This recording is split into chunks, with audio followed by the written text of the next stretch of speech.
Hello hi, कैसे हैं आप सब लोग। आशा करती हूँ आप सब लोग ठीक होंगे। मैं वंदना वर्मा आप सभी का स्वागत करती हूँ। तो आज का जो हमारा क्वेश्चन है, क्वेश्चन नहीं, आज का जो हमारा प्रैक्टिस सेट है वो सीटेट ईवीएस का है। कल हमने सीटेट हिंदी का किया था प्रैक्टिस सेट, जो कि 2016 का था। अगर आप लोग नहीं किए हैं तो चैनल पर जाकर उसे ज़रूर कर लें, और जिन लोगों ने प्रैक्टिस लगा लिया वो ज़रूर बताएँ कि कैसा लगा और आप लोगों के लिए फ़ायदेमंद रहा कि नहीं रहा। ठीक, तो चलिए शुरू करते हैं। आज का हमारा जो पहला क्वेश्चन है ये पूछा गया है कि निम्नलिखित में से कौन सा कथन आकलन प्रक्रियाओं के बारे में सबसे कम उपयुक्त है।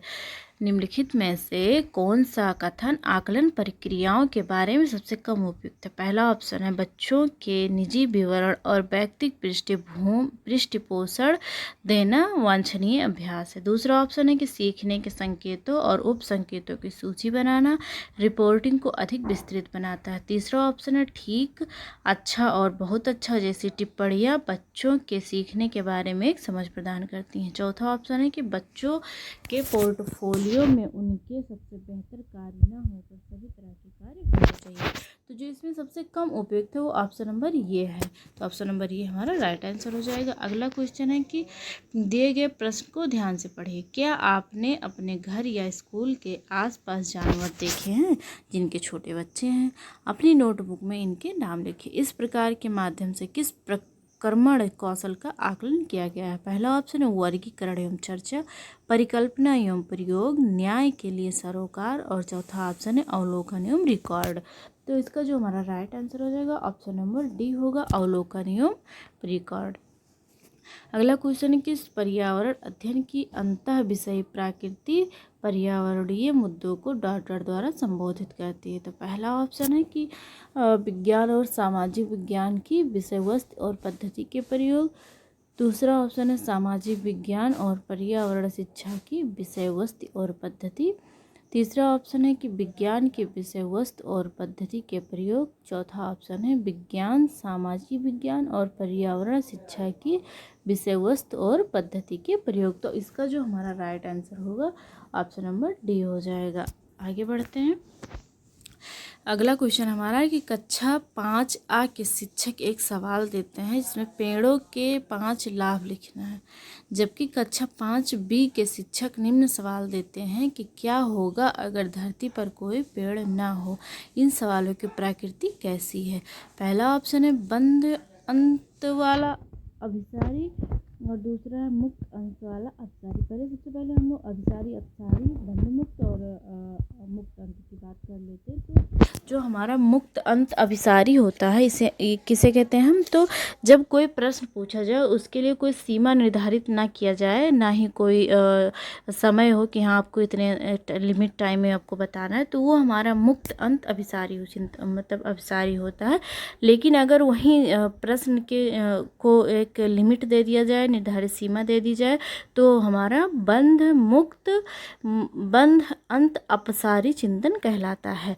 तो इसमें जो हमारा पहला क्वेश्चन दिया गया है कि कक्षा 5A के लिए जो क्वेश्चन पूछा गया है कि अगर पेड़ के पेड़ के लाभ बताइए, तो बच्चा जो है इसमें पेड़ के कई लाभ बता सकते हैं। इसमें कोई लिमिट नहीं दिया गया कि हाँ इतने ही समय में कोई सीमा निर्धारित नहीं की गई। तो बच्चा जो है यहाँ पर मुक्त अंत मतलब जितना चाहे उतना लिख सकता है। लेकिन जो दूसरा क्वेश्चन हमारा दिया गया है कि अगर पेड़ ना हो, तो यहाँ पर एक वो दे दिया गया है, यहाँ पर एक अनिवार्य शर्त दे दी गई कि अगर पेड़ ना हो, ठीक, अगर पेड़ ना हो तो यहाँ पर एक शर्त दे दी गई है। तो ये जो है हमारा जो दूसरा क्वेश्चन है ये पहला दिया गया है ये मुक्त अंत अभिसारी का है, मुक्त अभिसारी का है। लेकिन जो हमारा दूसरा है इसमें शर्त दी गई है, तो ये हमारा बद्ध अंत अपसारी का है। लिख नहीं जा रहा है, समझ लीजिएगा, आप लोग बोल रहे हैं तो समझ में आशा करती हूँ आ रहा होगा। तो अब हमें देखना है पहला क्वेश्चन कैसा है, मुक्त अंत वाला अभिसारी। तो किस ऑप्शन में मुक्त अंत वाला अभिसारी। तो अब आगे पहला जो हमारा क्वेश्चन है ये बंद है, तो ये तो पहले ही गलत है। तो मुक्त अंत वाला अभिसारी और बंद अंत वाला अभिसारी, तो ऑप्शन नंबर बी हमें सही लग रहा है। लेकिन और ऑप्शन दे लेते हैं, यहाँ अपसारी है, मुक्त अंत के साथ हमारा अभिसारी आना है, ठीक।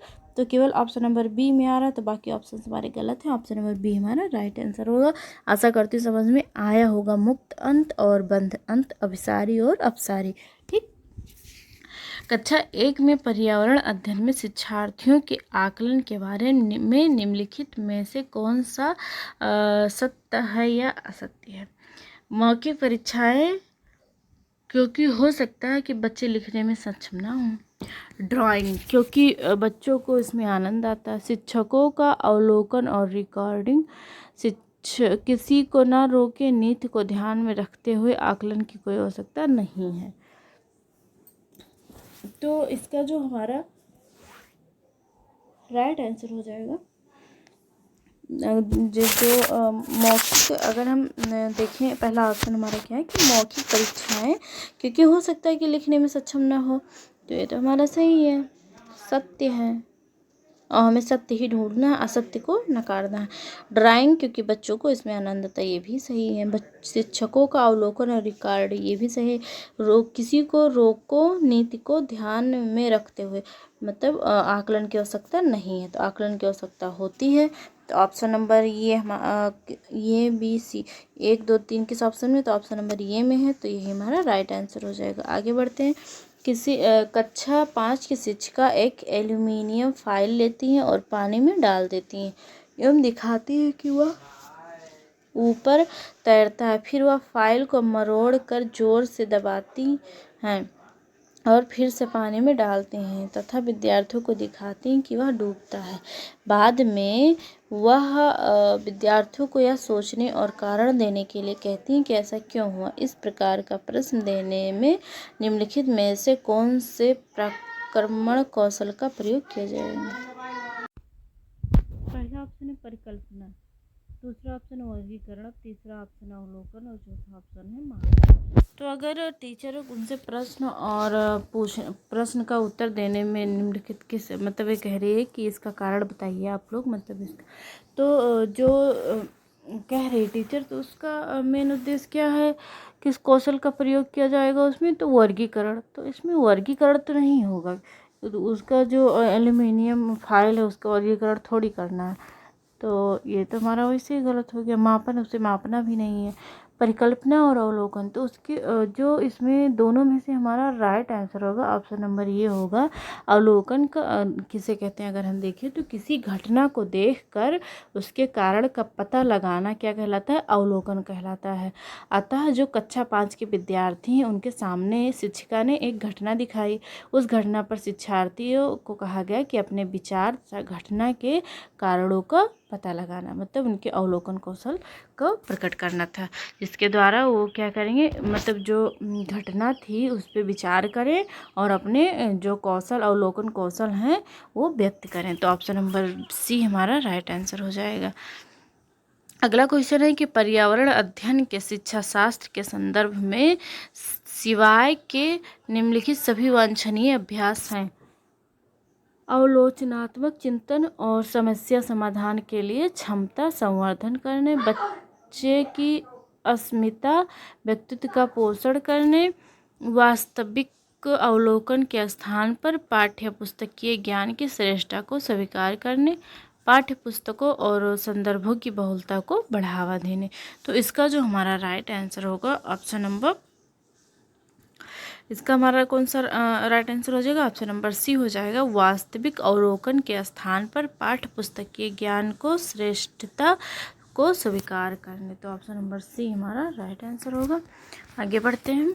महेश कक्षा 4 के शिक्षक हैं, वह वृक्ष संरक्षण की अवधारणा पर विद्यार्थियों को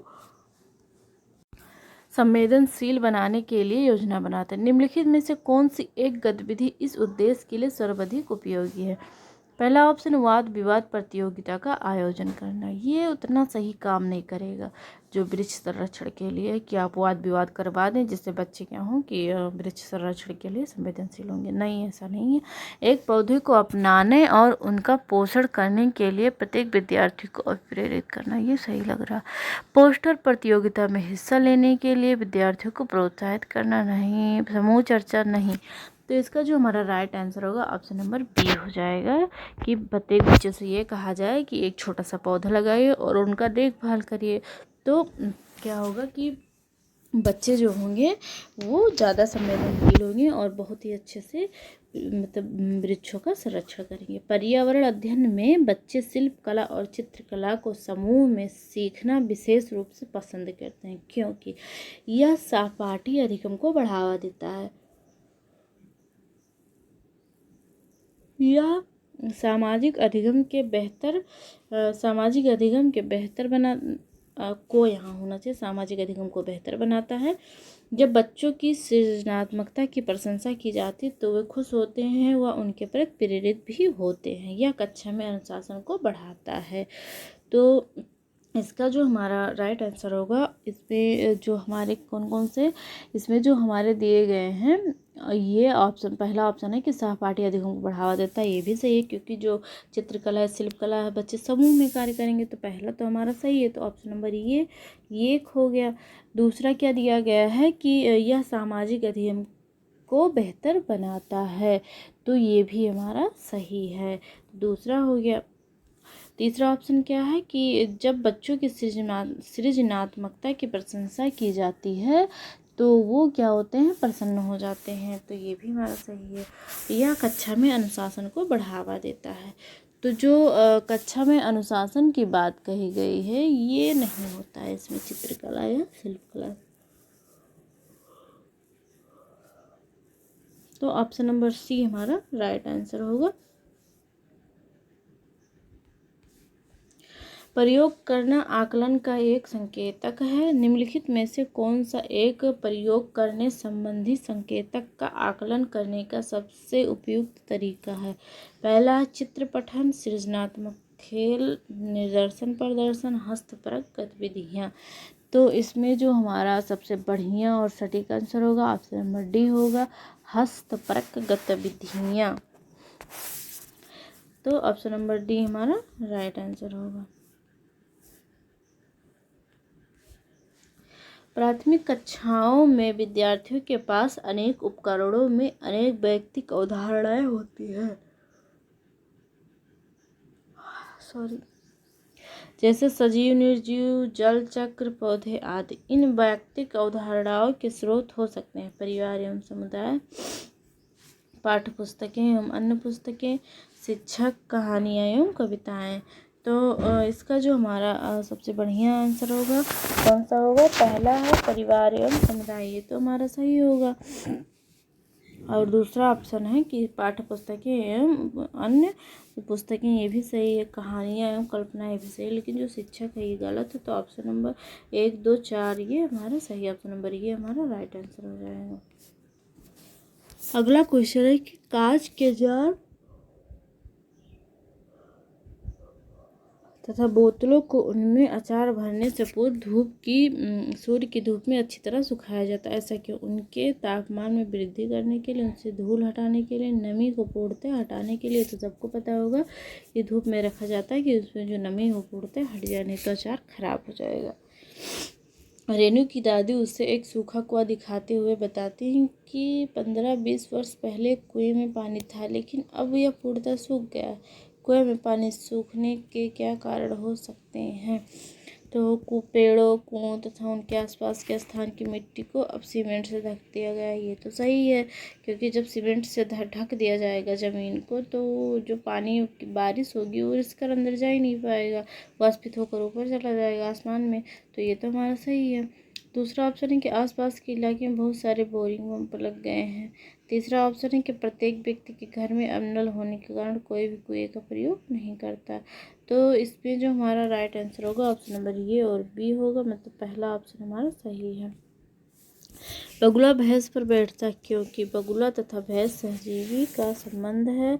बगुला मनोरंजन के लिए बैठता नहीं, बगुला भैंस के ऊपर बैठता है इसलिए कि जो भैंस के शरीर पर कीड़े लगे होते हैं उन्हें खाता है, और कीड़ों से भैंस को क्या होता है कि छुटकारा मिल जाता है, जिससे दोनों को लाभ होता है, मतलब दोनों में सहजीवी का संबंध है। तो ऑप्शन नंबर ये हमारा राइट आंसर हो जाएगा। निम्नलिखित में से जड़ का कौन सा कार्य पौधे के लिए नहीं है? निम्नलिखित में से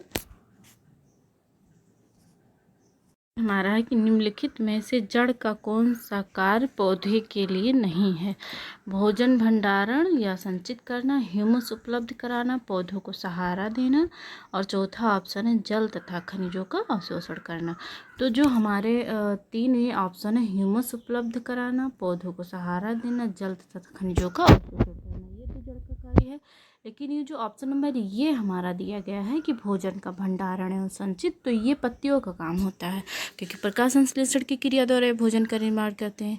तो ऑप्शन नंबर ये हमारा सही हो जाएगा, क्योंकि इसमें नहीं पूछा गया। तो जो ऑप्शन नंबर ये जड़ का कार्य नहीं है।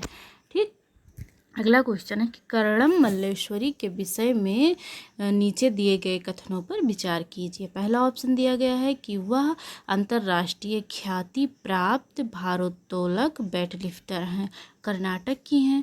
तीसरा ऑप्शन है कि उसने अपने नाम बहुत से रिकॉर्ड बनाए हैं, वह 130 किलोग्राम तक का भार उठा सकती थी। और चौथा ऑप्शन है कि जब वह 12 वर्ष की थी तभी से वह भार उठाने का अभ्यास करने लगी थी। तो इसमें से जो हमारा जो ऑप्शन सही हैं कौन कौन से हैं? एक जो पहला ऑप्शन दिया गया है कि अंतर्राष्ट्रीय ख्याति भारोत्तोलक मतलब कि वेट लिफ्टर हैं, तो ये हमारा सही है। और जो ये कर्नाटक की ये नहीं रहने वाली थी, अभी हम बताते हैं कहाँ की रहने वाली थी। और जो इसमें दिया गया है कि अपने नाम बहुत मतलब 130 किलोग्राम तक भार उठा सकते थे, ये भी गलत है। और जो ये ऑप्शन नंबर चौथा ये भी सही, चौथा मतलब पहला ऑप्शन और चौथा ऑप्शन हमारा सही है। तो किस ऑप्शन में है? ऑप्शन नंबर डी में है, तो ये हमारा सही हो गया। अगर इनके बारे में हम थोड़ा बहुत बात करें तो जो कर्णम मल्लेश्वरी थी ये भारत की अंतर्राष्ट्रीय ख्याति प्राप्त भारोत्तोलक थी। इनका जन्म 1 जून 1975 ईस्वी आंध्र प्रदेश में हुआ था, जबकि दूसरे ऑप्शन में हमारे कर्नाटक दिया गया, इसलिए ये गलत है। इनका जन्म कहाँ हुआ था? तो ये आंध्र प्रदेश में हुआ था। और जो कर्णम मल्लेश्वरी जी थी ये 2000 ईस्वी में ग्रीष्मकालीन ओलंपिक सिडनी मतलब ऑस्ट्रेलिया में जो है इसमें 240 किलोग्राम भार उठाकर, कितने किलोग्राम? 240, जबकि तीसरे ऑप्शन में 130 दिया गया है, तो इसलिए ये गलत है। तो कितनी वजन भार इन्होंने उठाया था? तो 240 किलोग्राम भार उठाया था इन्होंने, और प्रथम महिला बनी थी भारत मतलब इतना वजन उठाने वाली प्रथम महिला विश्व की। ठीक, सॉरी विश्व की नहीं, प्रथम भारतीय महिला बनी थी। 12 वर्ष की, हाँ ये तो भी हमने देख ही लिया कि 12 वर्ष की अवस्था से ही इन्होंने भार उठाने का अभ्यास करने लगा। तो ये दो ऑप्शन हमारे क्यों गलत है? क्योंकि यहाँ 240 ग्राम रहेगा 130 की जगह, और कर्नाटक की नहीं, ये आंध्र प्रदेश की रहने वाली थी। तो ऑप्शन नंबर हमारा डी जो होगा वो राइट आंसर हो जाएगा। आगे बढ़ते हैं। अगला क्वेश्चन है कि सीढ़ीदार कुएं अथवा बावली या बावड़ी से संबंधित निम्नलिखित कुछ कथन दिए गए हैं। पहला ऑप्शन हुए जल भंडारण तथा संरक्षण की पारंपरिक व्यवस्था है। दूसरा ऑप्शन है कि सामुदायिक स्रोत के रूप में उनका प्रयोग होता था। तीसरा ऑप्शन है उनका निर्माण मुख्यतः जल रहित मतलब जहाँ पर जल की कमी है या जल बहुत कम मात्रा में है उन राज्यों में होता है, उनमें केवल संदूषित जल होता है। तब इसमें से हमें छांटना है कि हमारे जो ऑप्शन से कौन कौन से सही हैं। तो जो सीढ़ीदार या कुएं या बावड़ी होती है इनके बारे में थोड़ा हम जान लेते हैं। ठीक, तो ये जो कुएं और सीढ़ीदार कुएं बावड़ी ये सब जो हैं इनका प्रयोग हम जो मतलब उन जगहों पर करते हैं जहाँ पर मतलब जल रहित क्षेत्र होते हैं। जल रहित क्षेत्रों में इन कुएं, सीढ़ीदार कुएं और बावड़ियों का प्रयोग किया जाता है, जिसमें वर्षा के दिनों में क्या करते हैं कि जो वर्षा का पानी होता है उसे इकट्ठा कर लेते हैं, और जब वर्षा मतलब ख़त्म हो जाती है तो उसका प्रयोग करते हैं, मतलब जब जल की आवश्यकता होती है तो वहाँ पर उसकी पूर्ति की जाती है। और ये जो बावड़ी है ये सामुदायिक योजना के तहत बनाई जाती है। किसके तहत बनाई जाती है? तो सामुदायिक योजना के तहत बनाई जाती है, जिसमें पीने का जल तथा सिंचाई के जल की पूर्ति की जाती है। ठीक, तो ये हमारा सीढ़ीदार कुएं बावड़ी का प्रयोग हो गया। तो इसमें अब हम देखते हैं हमारा कौन कौन सा सही है। तो पहला ऑप्शन है कि वह जल भंडारण तथा संरक्षण की पारंपरिक व्यवस्था, ये तो हमारा सही है क्योंकि अभी हमने देखा। सामुदायिक स्रोत के रूप में इनका प्रयोग होता है, ये भी हमने देखा कि सामुदायिक योजना के तहत में इनकी क्या करते हैं ये बावड़ी जो है बनाते हैं, सीढ़ीदार कुएं या बावड़ी। और तीसरा ऑप्शन है कि उनका मुख्यतः उनका निर्माण मुख्यतः वर्षा रहित राज्यों में होता है, ये भी हमने देखा। लेकिन जो चौथा ऑप्शन है केवल संदूषित जल होता है, तो ये गलत है। बाकी 3 ऑप्शन हमारे सही है। तो किस ऑप्शन में? ऑप्शन नंबर बी में दिया गया है, 1, 2 अथवा 3। ठीक, तो ऑप्शन नंबर बी हमारा राइट आंसर हो जाएगा। अब हमारा अगला क्वेश्चन चित्रकला से है। वर्ली एक पारंपरिक कला का प्रकार है। वर्ली नामक स्थान किस राज्य में है? तो जो ये चित्रकला हो गया, नाटक, त्योहार, इन सब चीज़ों हमने फास्ट रिवीजन में छोटी छोटी वीडियो डाल रखी है अपने चैनल पर। तो अगर आप लोग मतलब जैसे फास्ट रिवीजन के तौर पर अगर देखना चाहते हो तो देख सकते हैं, कोई बात नहीं, क्योंकि वहाँ पर जितनी भी चित्रकला जैसे हो गया, और ये पश्मीना शॉल हो गया, और पोचमपल्ली और वर्दी चित्रकला, तो जितनी भी मधुबनी वगैरह जितनी भी हमारे एग्जाम में बने क्वेश्चन बनने के चांसेस हैं या बनी हुई सारी हमने की है शॉर्ट वीडियो में प्रैक्टिस सेट की है, मतलब उसमें फास्ट रिवीजन करके ईवीएस का। तो आप अगर देखना चाहते हैं तो चैनल पर जाकर उसे ज़रूर देखें। तो वर्ली चित्रकला की बात अगर हम करें तो वर्ली जो चित्रकारिता है एक पारंपरिक कला है। ये जो वर्ली नामक एक आदिवासी समुदाय है, वहाँ के लोग ये चित्रकला बनाते हैं। और यह जो जनजाति है ये कहाँ की रहने वाली? महाराष्ट्र की रहने वाली है। और वह स्थान भी वर्ली के नाम से प्रसिद्ध है। यह मुंबई के पास स्थित है। यह जनजाति दक्षिणी भारत की सबसे बड़ी जनजाति। दक्षिणी भारत की सबसे बड़ी जनजाति कौन सी? यहाँ से एक क्वेश्चन हमें और मिल गया। दक्षिण भारत की जनजाति कौन, सबसे बड़ी जनजाति कौन सी है? तो वो कौन सी है?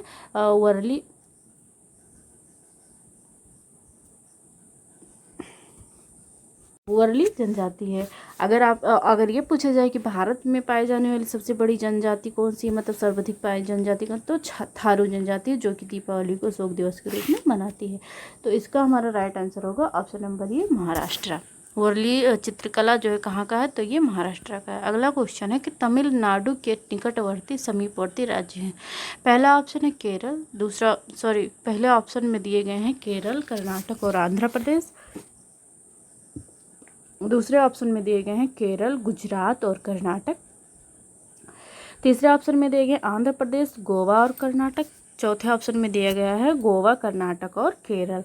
तो जो तमिलनाडु के निकटवर्ती राज्य हैं वो हैं केरल, कर्नाटक और आंध्र प्रदेश, जो कि तमिलनाडु राज्य से इनकी सीमा लगती है। ठीक, और इन तमिलनाडु के एक केंद्र शासित राज्य से भी सीमा लगती है। ठीक है, तो कौन कौन से हमारे? केरल, कर्नाटक और आंध्र प्रदेश। तो किस ऑप्शन में? केरल, कर्नाटक, आंध्र प्रदेश। तो ऑप्शन नंबर ये हमारा राइट आंसर हो जाएगा। ये जो 3 राज्य हैं ये तमिलनाडु के निकटवर्ती या समीपवर्ती राज्य हैं।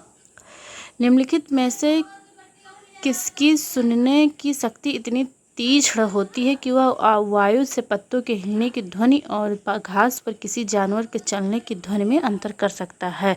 मतलब जो उनकी सुनने की शक्ति है इतनी ज़्यादा है कि अगर पत्ता हिल रहा है और कोई जानवर चल रहा है तो उन दोनों में जो आवाज़ का जो डिफरेंस होता है, मतलब अंतर होता है, उसे वो भांप लेता है। तो ऐसा कौन सा जानवर है?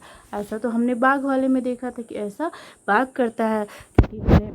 जानवर से भी फास्ट रिवीजन किए तो उसमें हमने देखा था कि जो बाघ होता है वो पत्ते की सरसराहट और जानवर के आहट दोनों की पहचान कर लेता है कि कौन सी आवाज़ पत्तों की सरसराहट की और कौन सी हवा चलने की है। ठीक, तो ऑप्शन नंबर ये हमारा राइट आंसर हो जाएगा। और एक हमने कुत्ते और बाघ के बारे में एक चीज़ और जानी थी कि जो मतलब जैसे जो कुत्ते होते, कभी कभी आपने देखा होगा कि जैसे कोई साइकिल या मोटरसाइकिल अलग मतलब एरिया की होती है तो उसे देखकर कुत्ते भूखने लगते हैं। क्यों? क्योंकि वो सूंघते हैं तो वहाँ पर किसी दूसरे कुत्ते का यूरिन होता है। मतलब कि जो बाघ होता है वो अपने क्षेत्र में किसी दूसरे क्षेत्र के आए हुए बाघ के वो पहचान लेता है उनके मूत्र को सूंघकर। ठीक, एक कुत्ते में भी ये पाई जाती है और बाघ में भी ये गुण पाया जाता है।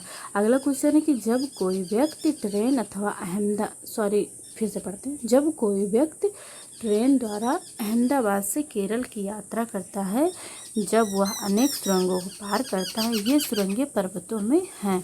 तो अगर हम इस क्वेश्चन में देखें तो पहला ऑप्शन हमारा दिया है विंध्याचल, दूसरा ऑप्शन है अरावली, तीसरा ऑप्शन है पश्चिमी घाट और चौथा ऑप्शन है पूर्वी घाट। तो विंध्याचल पर्वत जो है ये कहाँ है, मध्य प्रदेश एवं उत्तर प्रदेश में स्थित है। और अरावली पर्वत श्रेणी कहाँ है, तो राजस्थान में स्थित है। पूर्वी घाट कहाँ है, तो आंध्र प्रदेश तथा तमिलनाडु के समुद्र तट पर स्थित है। और जो पश्चिमी घाट है ये महाराष्ट्र में स्थित है। इसलिए अहमदाबाद से केरल की यात्रा करने पर पश्चिमी घाट के सुरंग से होते हुए ट्रेन जो है वो जाएगी। तो पश्चिमी घाट हमारा किस ऑप्शन में है, ऑप्शन नंबर सी में है। तो ऑप्शन नंबर सी हमारा राइट आंसर हो जाएगा। पृथ्वी गोल है, वास्तव में पृथ्वी पर ऊपर नीचे कुछ नहीं होता, केवल सापेक्ष होता है। हम भारत के लोगों के सापेक्ष उल्टे हो सकते हैं। मतलब इसमें पूछा गया है कि जो हमारे सापेक्ष कहाँ के देश हो सकते हैं या हम किसके सापेक्ष हैं।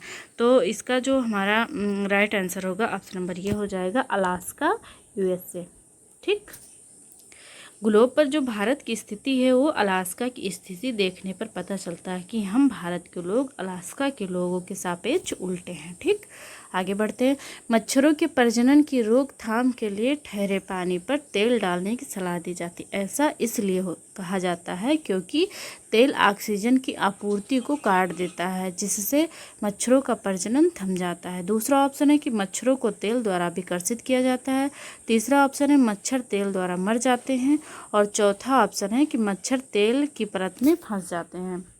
तो इसका हमारा राइट आंसर हो जाएगा ऑप्शन नंबर ये, तेल ऑक्सीजन की आपूर्ति को काट देता है, जिससे मच्छर का प्रजनन थम जाता है। जब तेल पानी के ऊपरी सतह पर मतलब फैल जाता है तो उसमें जो ऑक्सीजन होती है नहीं जा पाती है, जिससे मच्छर का जो लार्वा होता है वो खत्म हो जाता है। निम्नलिखित में से कौन सा कीट मधुमक्खियों की भांति कॉलोनी में एक साथ नहीं रहता है। मधुमक्खी तो कॉलोनी में रहते हैं, तो इसमें नहीं क्यों दिया गया। अच्छा हाँ, क्वेश्चन पूछा गया, मतलब इसमें पूछा गया है कि कौन सा ऐसा कीट है जो कॉलोनी में नहीं रहता है। तो हमने देखा जो ततैया या बर्रे होती ये तो रहती है, जो पीले कलर की होती है। और एक दीमक ये भी रहती कॉलोनी में, चींटी भी कॉलोनी में रहती। लेकिन जो मकड़ी है हमने हमेशा मतलब आपके घर में कहीं जाले वाले में लगी होगी या कहीं भी, तो वो हमेशा अकेले ही रहती है। तो ऑप्शन नंबर डी हमारा राइट आंसर हो जाएगा। ग्रामीण क्षेत्र के मकानों के ढांचे वहाँ की जलवायु की स्थिति से संबंधित होते हैं। एक गांव के मकानों के लक्षण नीचे दिए गए हैं। पहला ऑप्शन है कि मकान मजबूत बांस के खंभों पर बने होते हैं। अंदर से भी मकान लकड़ी के ही बने होते हैं। मकान जमीन से लगभग 3 मीटर से 3.5 मीटर ऊंचाई पर बने होते हैं। मकान की छतें ढालू होती हैं। यदि इस गाँव में भारी वर्षा होती है तो यह गांव किस राज्य में होना चाहिए। तो ऐसा तो हमने असम के बारे में पढ़ा था, जो कि फर्स्ट डिवीजन में हमने देख लिया इन सबको। तो अगर आप देखना चाहते हैं, पूरा जानना चाहते हैं कि बिहार के घर कैसे होते हैं, राजस्थान में किस प्रकार के घर पाए जाते हैं, तो चैनल पर जाकर वीडियो ज़रूर देखें। कुड़ुक कहाँ के लोगों की भाषा है। कुड़ुक जो है ये कहाँ के लोगों की भाषा है। पहला ऑप्शन है मिजोरम, दूसरा ऑप्शन है मणिपुर, तीसरा ऑप्शन है अरुणाचल प्रदेश, चौथा ऑप्शन है झारखंड। तो जो कुड़ुक है ये ओरावा एक जनजाति है जिसके द्वारा बोली जाती है कुड़ुक। तो ये भी पूछ लिया जाता है कि कौन सी जनजाति जो कुड़ुक भाषा बोलती है। तो ओरावा जनजाति जो है ये कुड़ुक भाषा बोलती है। और यह जनजाति कहाँ पाई जाती है, तो मुख्य रूप से यह झारखंड, छत्तीसगढ़, उड़ीसा राज्य में पाई जाती है। अब झारखंड, छत्तीसगढ़, उड़ीसा, इनमें से कौन सा हमारे ऑप्शन में, तो झारखंड में, झारखंड हमारे ऑप्शन में है। तो ऑप्शन नंबर हमारा डी राइट आंसर हो जाएगा। आगे बढ़ते हैं। राष्ट्रीय पाठचर्या की रूपरेखा 2005 के अनुसार निम्नलिखित में से कौन सी एक पर्यावरण अध्ययन की विषय वस्तु थीम है। तो पहला ऑप्शन है भोजन, दूसरा ऑप्शन है सौरमंडल, तीसरा ऑप्शन है मौसम, चौथा ऑप्शन है ऊर्जा। तो इसका जो हमारा राइट आंसर हो जाएगा ऑप्शन नंबर ये होगा, क्योंकि हमें पता है कि हमारी जो थीम दी गई है कितनी है, 6 थीम है। ठीक।